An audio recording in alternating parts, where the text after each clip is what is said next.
Hello and welcome to the Relax, It's Retirement podcast with your host, Josh Leonard, where we talk about transitioning into retirement with intent. I'm Wendy McConnell. Hey, Josh, how are you? Wonderful. How are you, Wendy? I'm doing good. So, it's spring, right? It is. Yeah. It's spring. With spring, people like to travel a little bit, maybe driving a little bit more. Yeah. I know I've been putting on plenty of miles throughout the winter. So as I shared in the past, we're relocating back to Pittsburgh. So We're relocating again. yes. So part of that is me driving a lot recently. So, Okay. we're going to hit the road today, Wendy. We're hitting the road. Are we going to do a road trip? All right. Yep, we're recording the podcast while I'm driving. No, we are No, not. of course That's not. Don't say safe. such a thing. But it's good to have a reliable, dependable car.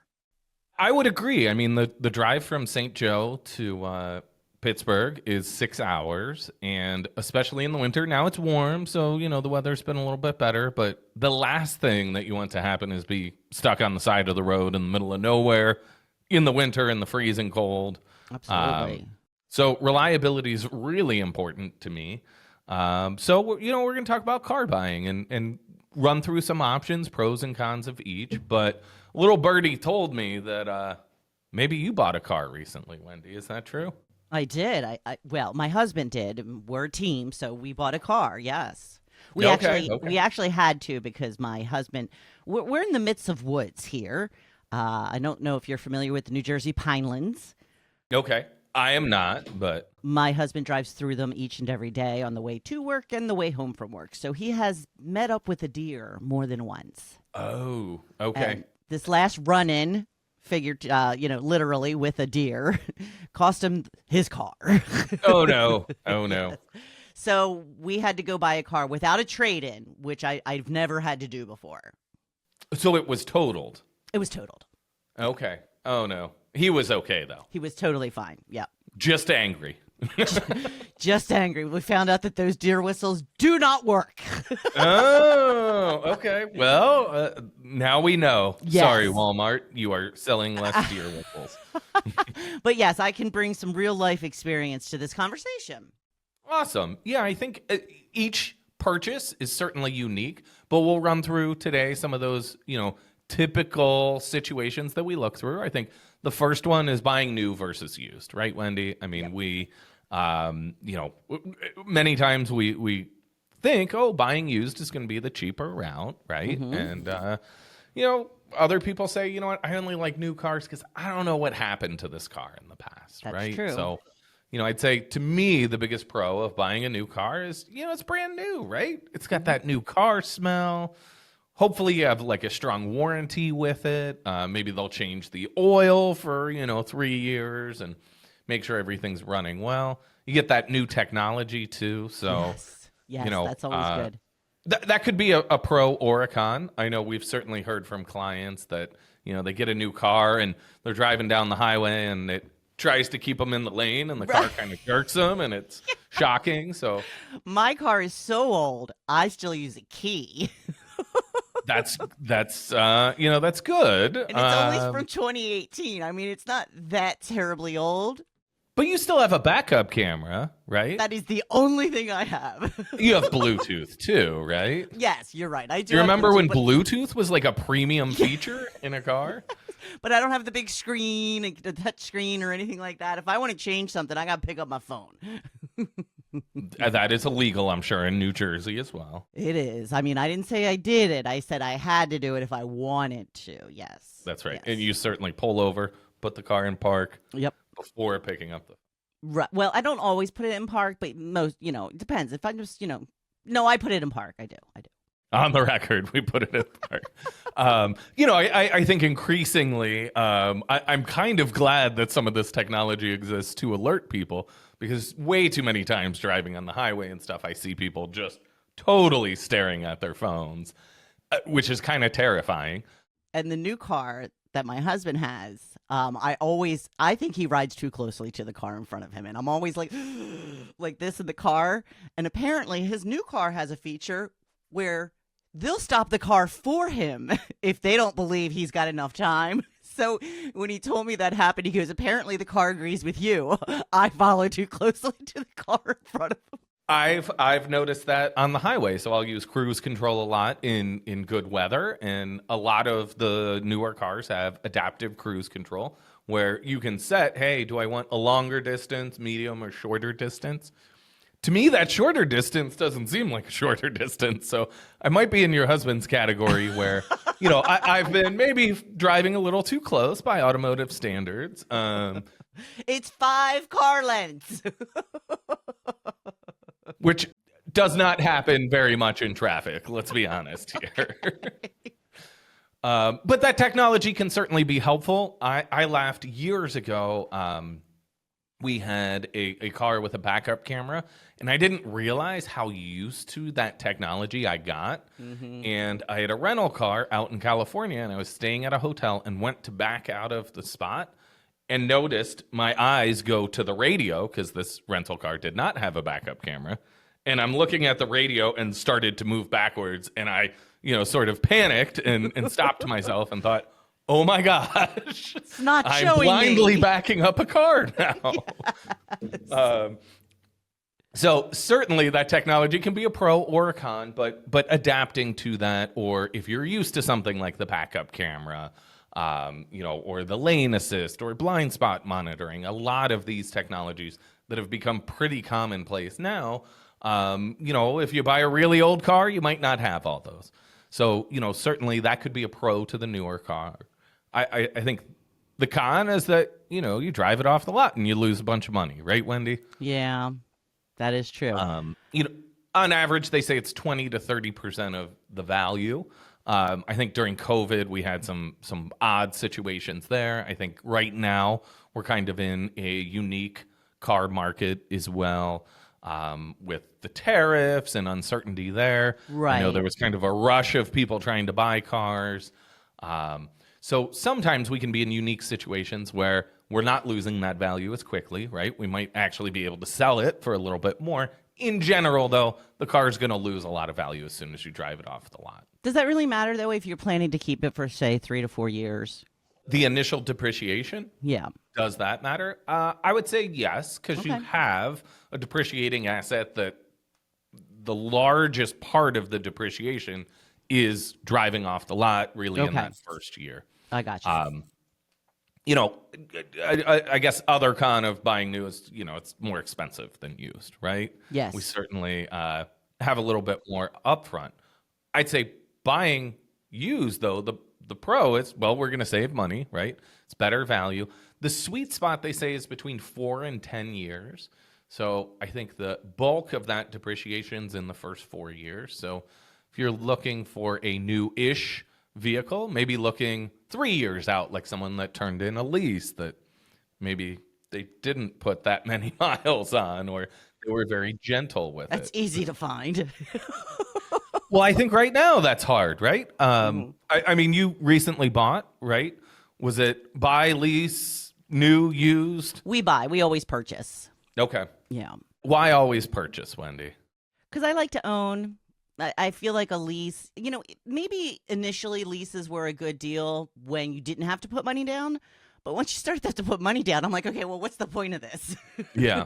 And I get it. If you're going to change your car, every, 2-3 years, yeah, probably that is a good idea for you. As I mentioned, my car is a 2018, so I like to run them into the ground. So like a 10-year timeline or 15? It depends. Like I have no intention of getting a new car anytime soon, but then things happen. I mean, you just don't know. So deer happen. Exactly. Or, your engine could blow. Yeah. I think of, I had a car that I got in college. I got a Toyota Camry because I had bought a used car in high school and was able to pay it off in a year and a half. So that was like a big financial win for young Josh. But that car was a Volvo and very reliable. However, replacement parts are more expensive. Oh, Yeah. So in college, the one time I was driving home on a holiday weekend from Cleveland area to Pittsburgh, and the defroster went out, and it was snowing, which was terrifying. And I that and a bet. couple other things, the repairs were going to be over $1,000, and I didn't really have an extra $1,000 in college. So at that point, it was ultra low interest rates, and leasing was the cheapest option for me. So I leased a Toyota Camry, which, is a pretty reliable car over the long They're term. good cars for sure. And my intent with that car was to keep it forever, Right. buy it off the lease at the end, presuming I'd be done with school and would make enough money to then be able to purchase a car. I have a feeling that didn't happen for some reason. I was hit. Oh. I got hit and the car was totaled. So again, things happen with cars. Certainly, we don't know. So when we look at that new car, one of the sort of pitfalls that people have seen too is they buy the car, that depreciation goes down really quick, and they might be upside down in a loan if they're in an accident. The insurance isn't enough to cover that full debt. So certainly be careful there. Well, and they have gap insurance, so just so you know that. You can buy gap insurance as well. I think being mindful of that is certainly important as well. But used cars, hopefully we won't have that problem. Certainly people get upside down in used cars too by taking too long of a loan, perhaps higher interest. Many times buying a used car will come with a higher interest rate. And that's exactly what happened to us. Okay. We went in looking for a used car because the prices of cars, from the last time that we bought cars, 2018 and 2019, that you could get a car in the 20s, Yeah. But we typically buy SUVs, and they have gone up a lot.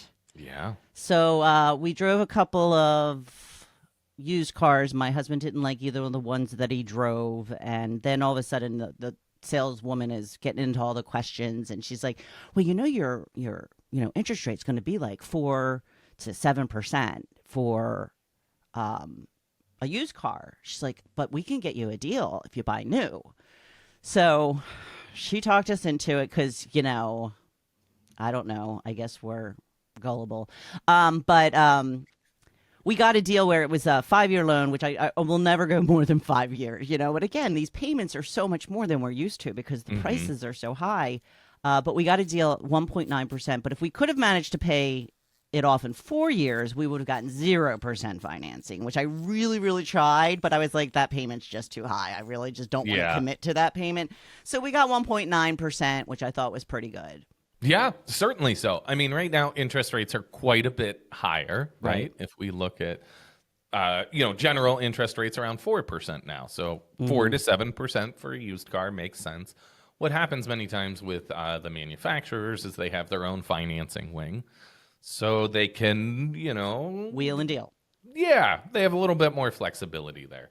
I think also if we're looking at buying a used car, going to your local bank or credit union ahead of time to see what options they would offer you is helpful, because then you have that in your back pocket. If the dealer says, hey, we're at 4 to 7, and you got a check sitting in your pocket that you can buy a car for $20,000 at 3%, then great. Yeah. We can go ahead and move it. It gives you some leverage there as well. And I'd rather put the money towards the car than the interest, right? Yeah. I think that's true with anything. I think cars, different than a house, right? A house, in theory, should be appreciating over time, right? Not guaranteed. A car is always going to be a loss of money, right? So as we evaluate our options, like you said, with the monthly payment, whatever your structure is it something that we can pallet, right? It might be the wisest decision to buy a used car, and you really always wanted a Mercedes-Benz G-Wagon SUV, but you know what? That car is still... Those are the really expensive. I'm just going extreme. Oh, okay. Gotcha. Those are really expensive cars. So if we finance it, even if you got the best deal on that vehicle, it might be outside of normal financial constraints. So we need to be careful there. If we're looking at more premium vehicles, just like my Volvo that I bought in high school, the repairs might be more expensive. Mm-hmm. If we're buying it used, there might not be a warranty left. You might have more limited warranty options. Mm-hmm. And those, the wear and tear is already put on. So if we're looking to buy used, I would say to me, the miles are more important. The miles and the condition than how old the car is, right? Yes. If we buy a 10-year Toyota Camry that sat in grandma's garage 90% of the time and has 5,000 miles on it, that's like a brand new car, right? Yeah. The technology, if you don't mind the technology might be behind the times, but the car itself is probably pretty sound. So, and this is also where you hear the term highway miles, though. They're all highway miles. Yeah. Well, I don't know. I've been on the highway and I notice all these little dings in the front of the car from rocks and stuff that get kicked up. So, yeah. I mean, to me, miles are miles. I understand that's less stop and go, so it's a little less wear and tear on the engine.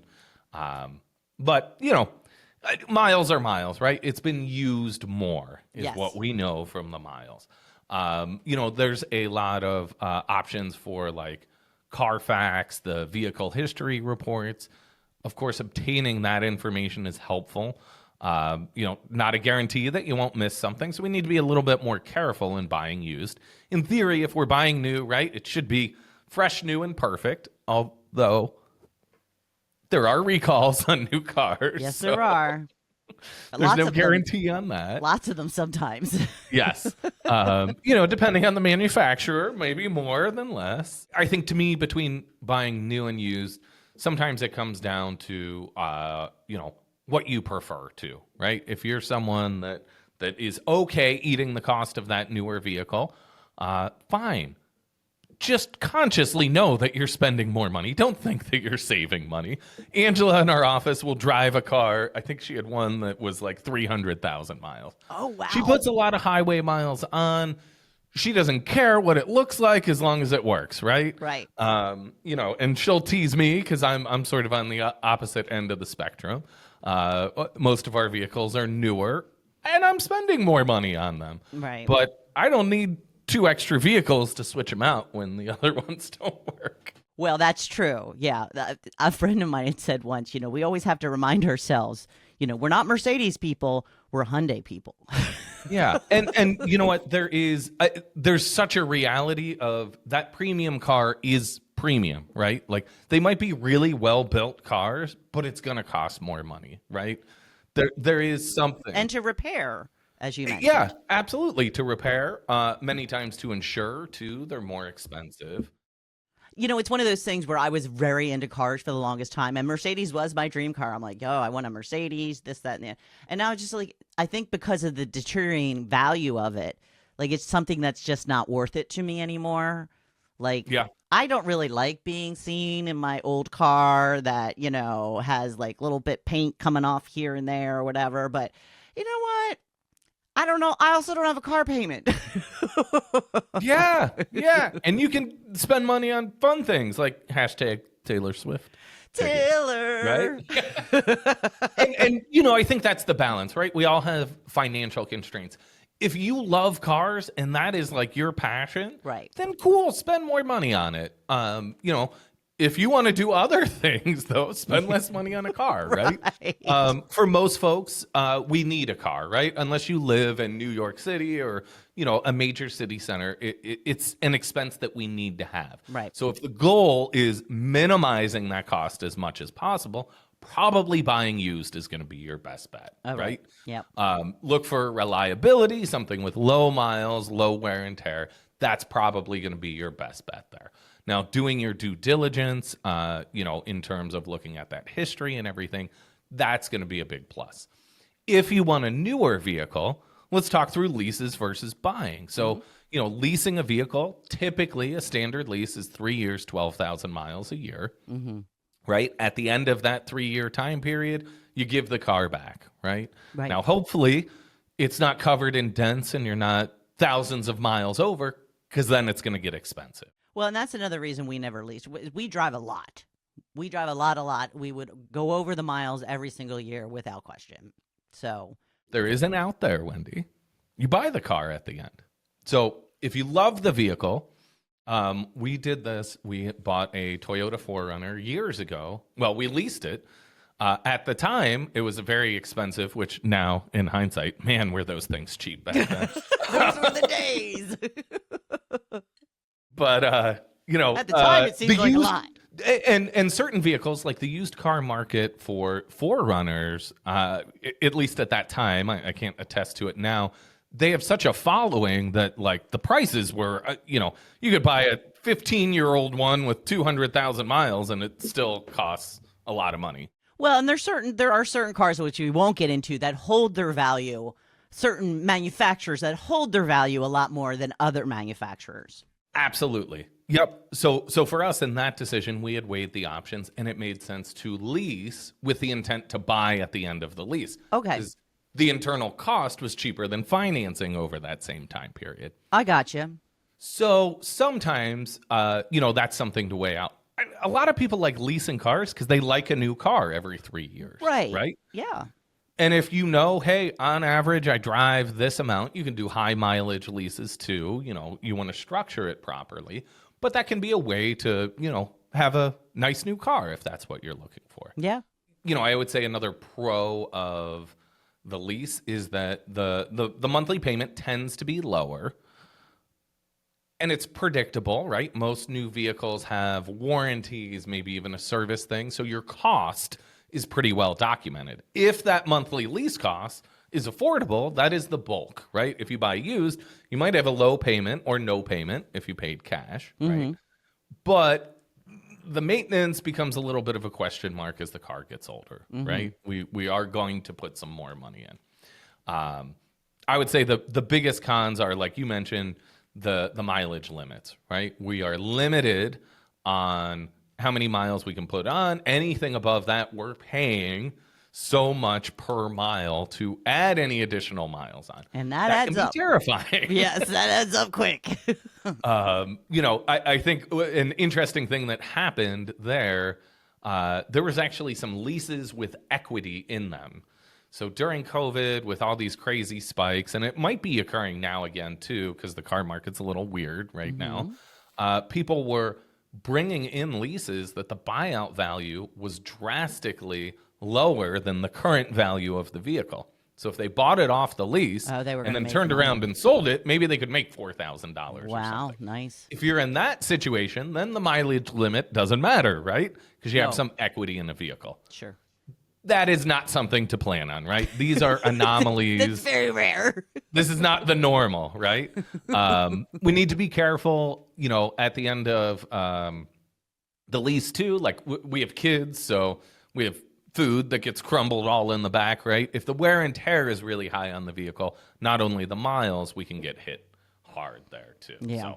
So, you also don't have anything at the end, right? You paid all this money for 3 years, let's say, and you have nothing left. So is that palatable to you? At least if you bought the car depreciated in value, but hopefully it's still worth something at that point. Buying, I think the biggest pro is that's the opposite, right? You own it once it's paid off.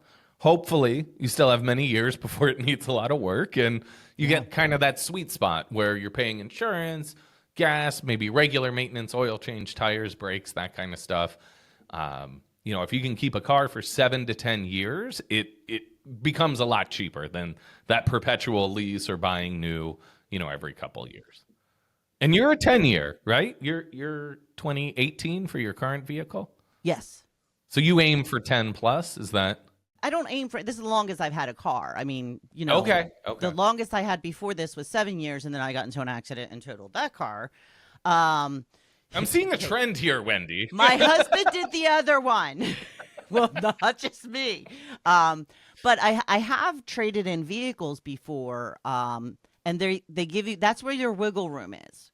And that's why it was a little harder for me to negotiate without having a trade-in when we got this current new car, because she even said it. She goes, if you had a trade-in, I could work the numbers a little bit more. She goes, but this is literally the lowest I can go. And I was like, all right. Yeah. I think that's it. I think right now, too, there is a lot of demand in the car market, so you have less wiggle room, right? It's a seller's market. Yeah. They're going to sell the car whether you buy it or the next person in line buys it. So, Yeah. unfortunately, as the buyer, you're in a less fortunate position. Yes. I hope to get 10 years out of this car. That would be amazing. I think for retirees, too, many times we talk about potentially purchasing a vehicle right around that transition into retirement. If we're not commuting to work anymore, maybe we're putting a lot less miles on it. Maybe one of the things on the bucket list is to, do weekend trips or driving trips to go see things. So you may want that newer vehicle to take those kind of treks out and have that reliability for you. For a retiree, it might make sense to buy it if you're going to keep it for a long time, right? You might be able to stretch that 10 years. Even if you're taking long trips, they're only highway miles, right? That's right. And you're in control of that maintenance. So if you follow the maintenance schedule, do your regular oil changes, you might be able to get more life out of that car. You're not getting dinged up in the parking garage or things like that. You're not sitting in traffic. So for a retiree, that might be a good path to move forward to as well. Mm-hmm. So we talked about this a little bit, but let's dive into financing, Wendy, because, this is a financial podcast after all. I am aware.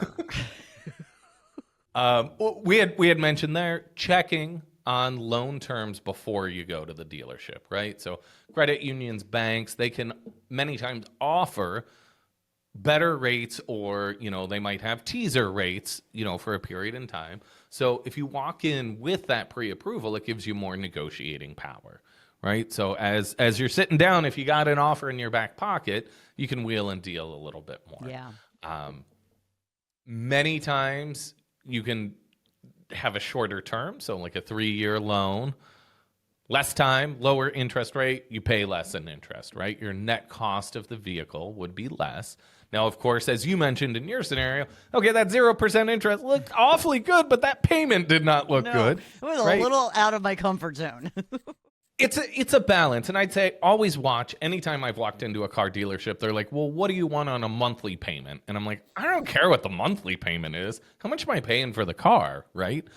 That can be a trick where they stretch it out for 50 years. Right. It's not 50 years, but if you do too long of a term, you might be negative in that loan. Right. Where the asset is not worth as much. So we certainly need to be careful there. Anytime you're at the dealership too, right? You can get extended warranties, gap insurance, fabric protection. They try to sell these add-ons. Sometimes they might make sense for you, but many times they're marked up at the dealership, right? That's how the finance guy or gal's making a little extra money in those deals. So we've heard that's where they make the real money. I think that's true. I don't know keep the that actual. In mind. Yeah. Yeah. So I stopped buying the warranties because it just seemed like one little thing, one missed oil change or something, and it would be voided. That's right. Yep. If you skip the service change. Now, if you're buying a new vehicle too, like you did, many times, depending on the manufacturer, there is a service warranty for so much time anyways. And guess what? You're going to get about 50,000 phone calls to extend that warranty at the end anyways. Yes. So, and even if you don't have one, you get the phone calls. That's right. Yeah. Have you seen, there was I believe it's the YouTube guy's name is Ross Creations, and he does a lot of like spoof videos, funny videos, and he did one where they were in Florida and they were swimming up to people's boats like, hey, I got to talk to you. And then the guy would jump out of the water and be like, I'm here to talk about your car's warranty. People are like, you got to be kidding me. On my boat? Oftentimes it feels that way, right? They're like, I don't even have a car that needs a warranty, but we're still getting. Yeah, like the incessant email I keep getting from the cloud. Your subscription is going to run out. Last warning. Okay. I don't know how many times I've seen that last warning. Yep. And you're still warning me. Yeah, many times, the efforts don't line up with the needs, but, we need to watch, right? So for retirees, many times they'll say, hey, I've always bought cars in cash. Let me buy that car in cash. Well, if all of your cash is in an IRA, the cost might be drastically higher. Right. We might be paying 12, 22, 24% to get that money out. So we need to be very mindful there. Even if a loan is at, let's say, 7%, our cost might be lower to pay that loan down over a 2 to 3 year time period rather than paying cash. If we can get that 0% loan, then great, right? That's a free loan as long as we can afford that monthly payment.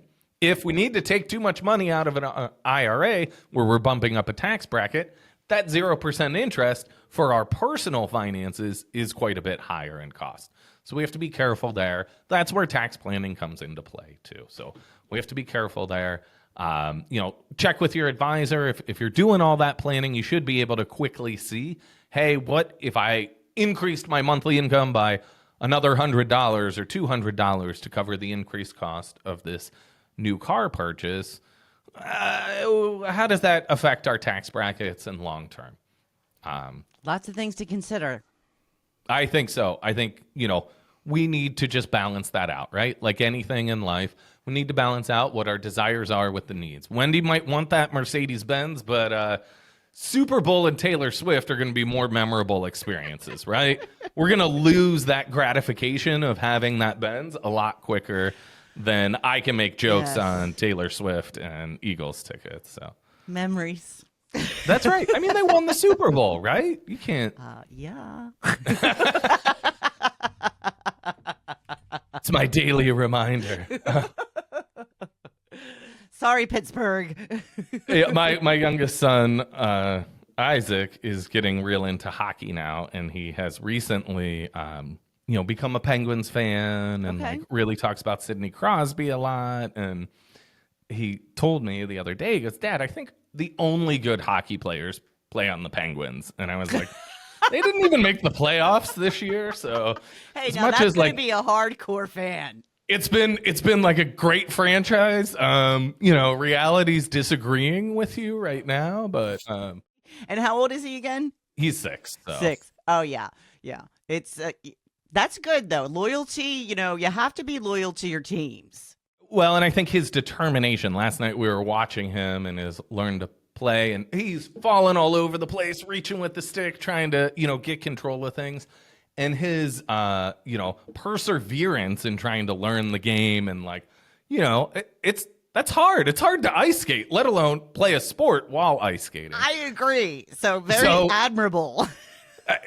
He's inspiring to me. I'm watching him. I'm like, okay, yeah, what excuse do I have for this dad bod I've been accumulating, right? Like, got to get back on the bike here. You need another goal.